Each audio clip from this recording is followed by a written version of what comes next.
नमस्कार मित्रांनो, आज आपण बघणार आहोत भीमरावांच्या गैरहजेरीमध्ये रमेश गेला होता.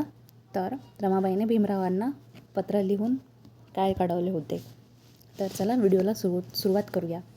परम आदरणीय पती भीमराव आंबेडकर यांच्या सेवेशी सिर साष्टांग नमस्कार. अत्यंत दुःखाची बातमी आहे. रमेश आपल्याला सोडून गेला आहे. त्याच्या आजाराचं मुद्दाम तुम्हाला कळवलं नव्हतं. तुमच्या अभ्यासात गुंतलेल्या मनाला झड पोहोचू नये एवढ्यासाठी तुम्हाला कळविलं नाही. त्याची क्षमा मागते. इतकं सगळं सोचत आहेच त्यात हा आघात कुठून शक्ती आणावी. पण तुम्हाला एवढीच विनंती की हे दुःख तुम्ही माझ्यावर सोपवून द्या. तुम्ही तुमच्या अभ्यासात अडथळा येऊ देऊ नका. जेवणाची आबाळ होऊ देऊ नका. तब्येतीची काळजी घ्या. मी इकडे सर्व सांभाळते. चिरंजीव यशवंताचा शिरसाष्टांग नमस्कार. मी इथेच थांबते. आपली पत्नी सौ रमा आंबेडकर. हे पत्र वाचून बाबासाहेब क्षणभर थांबले. क्षणभर सरभर झाले. डोळे भरून आले. बाबासाहेब म्हणतात, अरे तुझ्या या बापाला न भेटताच गेलास बाळा. एवढंच बोलले. गालावर आसवं ओघळली बाबासाहेबांच्या. या फाटलेल्या मनस्थितीतून बाहेर येण्यासाठी भीमरावांनी पुन्हा नेपोलियन हाती घेतला. भीमरावांनी यावेळी नेपोलियनच्या शब्दातून ऊर्जा प्राशन केली. भीमरावानं रमाला पत्र लिहून तिला धीर दिला. पण रमाच्या काळजाला पडलेला खड्डा त्यामुळे बुजणं शक्य नव्हतं. भीमराव 1917च्या ऑगस्टमध्ये परत आले. रमाला फार बरं वाटलं. मुलाच्या मरणाच्या दुःखातून ती आता सावरू लागली होती. यावर्षी भीमरावाची सावत्राई जिजाई मरण पावली. या सावत्राईबद्दल त्यांच्या मनात कधीही प्रेम निर्माण झालं नाही. ते तिचा तिरस्कार करत होते. भीमरावांना वाटायचं की बाबांनी दुसरा विवाह करू नये. पण या सावत्राईचा मृत्यू झाला तेव्हा त्यांनी रीतीनुसार सगळं केलं. या सुमारास रमाईला एक मुलगी झाली. तिचं नाव मोठ्या कौतुकानं त्यांनी इंदू ठेवलं होतं. इंदू खूप देखणी होती, नाजूक होती, पण तिची प्रकृती यथायथातच होती. ती जन्माला आणि 1.5 वर्षातच गेली. या काळात आनंदराव हे भीमरावाचे वडील बंधू मरण पावले. त्यांना मूळव्याधीचा विकार होता. त्यांची पत्नी लक्ष्मी यावेळेस 20 वर्षाची होती. आनंदरावांचा मुलगा गंगाधर हाही त्यांच्या मृत्यूनंतर काही दिवसांनी गेला.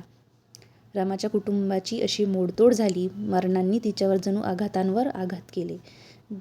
घरची परिस्थिती मिळवता आनंदरावांच्या मृत्यूनंतर फारच कोसळली. एक चांगली गोष्ट घडली. भीमरावांना सिडनहॅम कॉलेजमध्ये प्राध्यापकाची नोकरी मिळाली.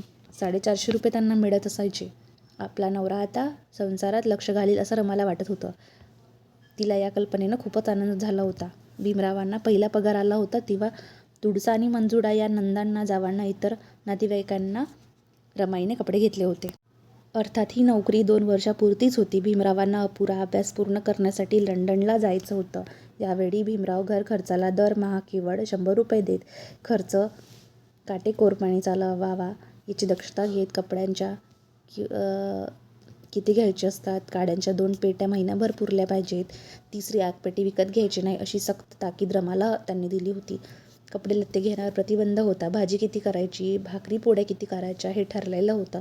वाया अगदी काहीही जाता कामा नये. उधळमाधळ होता कामा नये. जिभेची चोचले पुरवू नयेत. सगळा खर्च त्या मर्यादेत झाला पाहिजे असा दंडक होता. रमा त्यांच्या हुकमानुसार संसार चालवीत. या सर्व अडचणींनी रमाचा जीव कधी वैतागून जाई. 450 रुपये पगार येत असल्याचा परत कशाला शिक्षणाला घ्यायला परदेशी जायचं असा रमाचा प्रश्न होता. यशवंत लहानपणापासूनच संधिवातानं आजारी राहत होता. एक मुलगा मरण पावला होता. एक मुलगी मरण पावली होती. संसार गेला होता. भासरा गेला होता आणि नवरा संसारात लक्ष घालत नाही याचा रमाईला या काळात वाईट वाटत होते. शेजाऱ्यांच्या बायांचे संसार कसे आनंदाने चालले आहेत. तुमचं मात्र ना संसारात लक्ष ना मुडाबाळात लक्ष. रमा, अगं अभ्यास करण्याची वाईट सवय सर्वांना नसते. काही थोड्या वेड्या माणसांनाच असते. रमाचा आग्रह चाले. भीमराव मात्र असे थट्टेवारी नेत. पाहावं तेव्हा खोलीचं दार बंद. पोरांचा त्रास होतो म्हणून घेतो लावून दार. पण खाणं नाही, काही नाही, असा कसा हा अभ्यास. चिडली की भीमराव आणखी गंमत करीत. तिला आणखी चिडचिडीत गालातल्या गालात हसत राहत. कधी रमाचं धुसणं पुसतं आणि अति झालं की एखाद्या वेळी तेही संतापत. थट्टा मस्करी चाललेली असे, विनोद चाललेला असे, असा गमतीचाच भाग म्हणून एखाद्या वेळी भीमराव शेवटचा बाण काढत म्हणत, हे बघ रमा, तू जर मला अभ्यास करू देणार नसशील तर मग मला विचार करावा लागेल. मला अभ्यास करून देणारी बायको करून आम्हाला करणं भाग पडेल. हो करा दुसरी बायको. एक काय 56 बायका करा. पण सांगून ठेवते, हे घर माझं आहे. या घरात मी एकीलाही पाऊल टाकू देणार नाही. आणि भीमराव खडखडत हसायला लागत. आणि भीमराव खडखडून हसायला लागत. रमा आपल्यासाठी किती खस्ता खाते हे त्यांना माहीत होतं. तिने आपण अमेरिकेत गेलो तेव्हा किती कष्ट उपसून संसार चालवला हे त्यांना माहीत होतं. त्यामुळे रमाचं मन ते समजू शकत. पण त्यांना अभ्यास सोडता येणं हे शक्य नव्हतं. ज्ञानसाधना सोडता येणं शक्य नव्हतं. या ज्ञानाच्या तर्फेनं त्यांना भारतीय समाजात उलथापालथ करायची होती.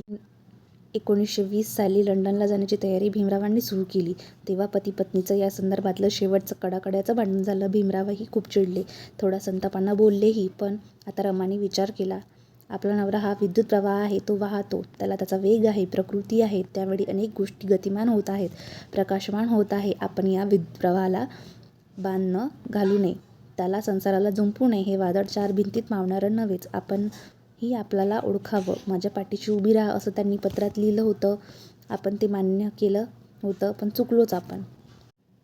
तुफानाच्या पायात संसाराची बेडी टाकू नये. आपल्याला त्यात यश येणं शक्य नाही. तुफानाचे हात बांधू नये. या प्रयत्नात आपणच पराभूत होऊ. तुफानाच्या गळ्याभोवती फास टाकू नये. ते कोणाच्याच हिताचं होणार नाही. आता तुफानाची सावली व्हायचं. ते तुफान आपल्याला कुठेही नेवो. आपल्याला किती कष्ट पडोत. आता फक्त तुफानाची विजयासाठी जगायचं. रमाच्या अंतर्मनानं निर्णय घेतला आणि त्यानंतर भीमरावांना कधीही त्रास दिला नाही. 2 खोल्या होत्या. एका खोलीत संसार होता. दुसऱ्या खोलीत ज्ञानसूर्य प्रखर होत होता. घरातल्या दुखणी असोत, घरात हे नाही ते नाही अशी टंचाई नसो, रमानं ठरवलं यातलं काही त्यांना त्यांच्या कानावर जाऊ द्यायचं नाही. च्या लक्षात हे सगळं काही आलं. त्यानंतर रमाने लंडनला जाण्यासाठी भीमरावांना सहर्ष संमती दिली. संसाराचा गुंतवडा त्यांच्या हातापायातून काढून टाकला. उन्हाळ्यानंतर नदीला पूर यावा तसंच भीमरावाचं मन भरून आलं. 1920 साली जुलैच्या शेवटच्या आठवड्यात भीमराव लंडनला गेले. त्या सुमारास जन्माला आलेला गंगाधर आजारी पडला. रमानं भीमरावांना लिहून कळवलं, गंगाधर खूप आजारी आहे. मला त्याची खूप चिंता वाटते. आजारात सारखं चिडचिड करतो. गंगाधर हा जन्मापासूनच आजारी होता. तो कधी नीट राहिलाच नाही. जन्मासोबतच तो आजार घेऊन आला होता. रमाला त्याची आशा उरली नव्हती. तिनं उदास मनानं भीमरावांना लिहून कळवलं. रमाचं पत्र पोचलं. त्यांनी लगेच रमाला पत्र लिहिलं. बाबासाहेबांनी रमाला काय पत्र लिहिलं, जर हे तुम्हाला माहिती करायचं असेल, बघायचं असेल किंवा ऐकायचं असेल तर आमच्या चॅनलला नक्की लाईक करा, शेअर करा आणि कमेंट करा. तुम्हाला हा व्हिडिओ कसा वाटला याबद्दलही नक्की आम्हाला कळवा. तुमच्या प्रतिक्रिया कळवा. तुम्हाला आणखी काय हवं असेल तेही सांगा. मी नक्की यावर एखाद्या व्हिडिओ बनवेल. जर तुम्हाला खरंच हा व्हिडिओ आवडला असेल तर प्लीज मला सपोर्ट करा आणि माझ्या चॅनलला सबस्क्राईब करा, शेअर करा. धन्यवाद. भेटूया नक्की. जय भीम. नमो बुद्धाय.